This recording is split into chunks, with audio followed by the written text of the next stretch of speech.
আমি ফারিয়া মতিন ইলা। আমি নির্বাচন করছি সাহিত্য সংস্কৃতি বিষয়ক সম্পাদকে সেন্ট্রালে। আমার ব্যালট নম্বর ৮। আপনারা সম্প্রতি হয়তোবা আমার একটা স্ট্যাটাস দেখেছেন যেখানে ঢাকায় আসার পরে আমার ফ্যামিলি, আমার আব্বা আম্মা কী পরিমাণ স্ট্রাগলের ভিতর দিয়ে গেছেন বা আমি কী পরিমাণ স্ট্রাগলের ভিতর দিয়ে গেছি সেটা নিয়ে আর কি আমি কথা বলছি।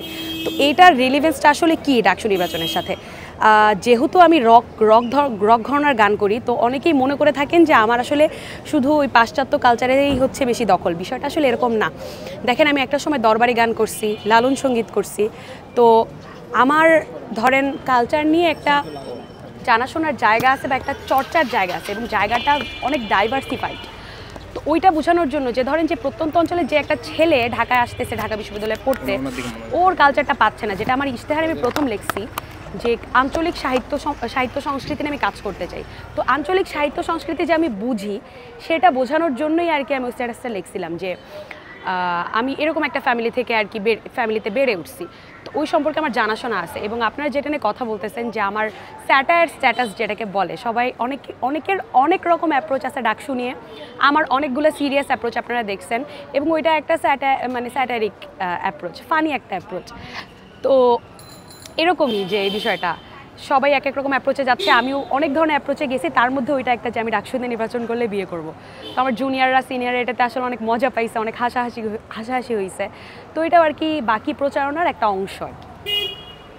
ভাই, এটা তো আসলে খুব বেশি একটা পার্সোনাল জায়গা, কিন্তু তাও বলি বিয়ে করব যখন সময় হবে বিয়ের, যখন মনে হবে যে না এখন আর কি ঠিকঠাক সময়, তখন বিয়ে করব। কিন্তু নির্বাচনে জেতা না জেতার প্রশ্ন যেহেতু করলেন, আমি আমার যে কাজগুলো করি এই কাজগুলো যখন আমার কোনো প্ল্যাটফর্ম ছিল না, আমি আমার প্ল্যাটফর্মটা তৈরি করে সেভাবে কাজগুলো করি।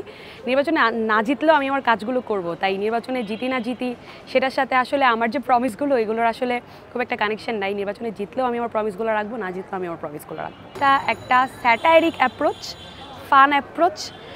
এটাকে স্যাটারিক অ্যাপ্রোচ কাকে বলে? এটা হচ্ছে ধরেন আপনি কোনো একটা বিষয় নিয়ে আগাচ্ছেন, তখন আপনি মজার ছলে একটা জিনিস প্রচার করতেছেন, বিষয়টা এরকম। প্রচারণা খুব ভালো চলতেছে, এবং যেহেতু আমি এই ক্যাম্পাসে দীর্ঘদিন ধরে গান গাইছি, আমাকে সবাই আমার গানের মাধ্যমে চেনেন।